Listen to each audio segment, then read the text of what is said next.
ಅಂದಿನಲಿ ಶಿಶುಪಾಲಕನ ತಾಯಿ ಬಂದು ಮಗನ ಪರಾಧ ಶತದಲ್ಲಿ ಕಂದಲಾಗದು ಚಿತ್ತವೆಂದಳೋ ನಮ್ಮನನುಸರಿಸಿ.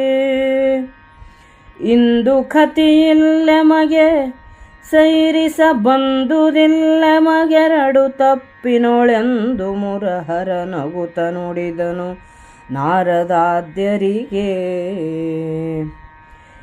ಈ ಮಹಾಯಜ್ಞವನ್ನು ಕೆಡಿಸುವೆ ನೀ ಮಹೇಶನ ಮುರಿವೆನೆಂದೇ ವೈಮನಸ್ಯದಿ ಬಗೆದು ಮೊನೆ ಮಾಡಿದನು ನುಡಿಯರಡ. ತಾಮಸನ ತರಿದಖಿಳ ಭೂತಸ್ತೋಮ ತುಷ್ಟಿಯ ಕೀರ್ತಿ ಫಲಿಸಲಿ ಈ ಮಹಾಶರಕ್ಕೆಂದು ಕೊಂಡನು ದಿವ್ಯ ಕಾರ್ಮುಕವಾ. ಝಂಕೆಮಿಕೆ ಹೊರವಂಟುದೆಡ ಬಲವಂಕದಲಿಯದು ಸೇನೆ ಪಾಂಡವರಂಕೆಯಲಿ ದಳ ಜೋಡಿಸಿತು ಝಳಪಿಸುವ ಕೈದುಗಳ.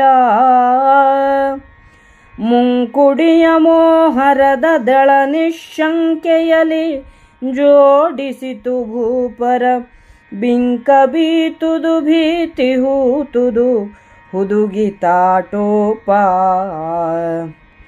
ತೊಲಗಿದನು ಕುರುರಾಯ ಪಾಂಡವರೊಳಗೆ ತಪ್ಪಿಲ್ಲೆನು ತಮಿಗೆ ಕುರುತಿಲಕನಾವೆಡೆಯೆನುತ ಬಳಿವಿಡಿದರು ನೃಪಾಲಕರು. ಕಲಿಜಯದ್ರಥ ಮಾದ್ರಪತಿ ಸೌಬಲ ಕಳಿಂಗ ಕರುಷ ನೃಪ ಕೌಸಲರು ತಿರುಗಿತು ಬೇರೆ ಭಗದತ್ತಾದಿಗಳು ಸಹಿತ. ಚೆಲ್ಲಿತೀ ನೃಪಯೂಥ ಜಾರಲಿ ಜಳ್ಳುಗಳು ಜಲಜಾಕ್ಷನ ಪ್ರತಿಮಲ್ಲ ತಾನೇ ಸಾಲದೆ ಹಾರುವೆನೆ ಕೆಲಬಲನ. ಖುಲ್ಲರಾಯರು ನಿಲಲಿ ಗೊಲ್ಲರ ಹಳ್ಳಿಕಾರನ ಕೂಡೆ ಬಿರುದಿನ ಕಲ್ಲಿಗಳ ತಮ್ಮೆದೆಯೊಳೊತ್ತಲಿ ಎಂದನ ಚೈತ್ಯ. ಶ್ರೀಕೃಷ್ಣನು ಹಿಂದೆ ಶಿಶುಪಾಲನ ತಾಯಿಯು ತನ್ನ ಮಗನ ಶತಾಪರಾಧಗಳನ್ನು ಸೈರಿಸಬೇಕು, ಮನಸ್ಸಿನಲ್ಲಿ ಕೋಪಗೊಳ್ಳಬಾರದು ಎಂದು ಹೇಳಿದಳು. ನಮಗೆ ಈಗಲೂ ಸಿಟ್ಟು ಬಂದಿಲ್ಲ, ಆದರೆ ಅವನು ಮಾಡಿದ 2 ತಪ್ಪುಗಳನ್ನು ಸೈರಿಸಲು ಸಾಧ್ಯವಿಲ್ಲ ಎಂದು ನಾರದನೇ ಮೊದಲಾದವರಿಗೆ ಹೇಳಿದನು. ರಾಜಸೂಯ ಯಜ್ಞವನ್ನು ಕಡಿಸುತ್ತೇನೆ, ಯುಧಿಷ್ಠಿರನನ್ನು ಮುರಿಯುತ್ತೇನೆ ಎಂದು ದ್ವೇಷದಿಂದ 2 ಮಾತುಗಳನ್ನಾಡಿದ್ದಾನೆ. ಇವನ್ನು ಸೈರಿಸಲಾರೆ. ತಾಮಸಿಯಾದ ಶಿಶುಪಾಲನನ್ನು ಕಡಿದು ಭೂತಗಳನ್ನು ತೃಪ್ತಿಪಡಿಸಿದ ಕೀರ್ತಿಯು ನನ್ನ ಬಾಣಕ್ಕೆ ದೊರಕಲಿ ಎಂದು ಹೇಳಿ ಶ್ರೀಕೃಷ್ಣನು ದಿವ್ಯ ಧನುಸ್ಸನ್ನು ಕೈಗೆತ್ತಿಕೊಂಡನು. ಶ್ರೀಕೃಷ್ಣನ ಎಡ ಬಲಗಳಲ್ಲಿ ಯಾದವ ಸೈನ್ಯವು ಅಬ್ಬರಿಸುತ್ತಾ ಹೊರಟಿತು. ಪಾಂಡವರ ಅಪ್ಪಣೆಯಂತೆ ಅವರ ಸೈನ್ಯ ಸಿದ್ಧವಾಯಿತು. ಮುಂಚೂಣಿಯ ಸೈನ್ಯಗಳು ಭಯರಹಿತವಾಗಿ ಮುನ್ನುಗ್ಗಿದವು.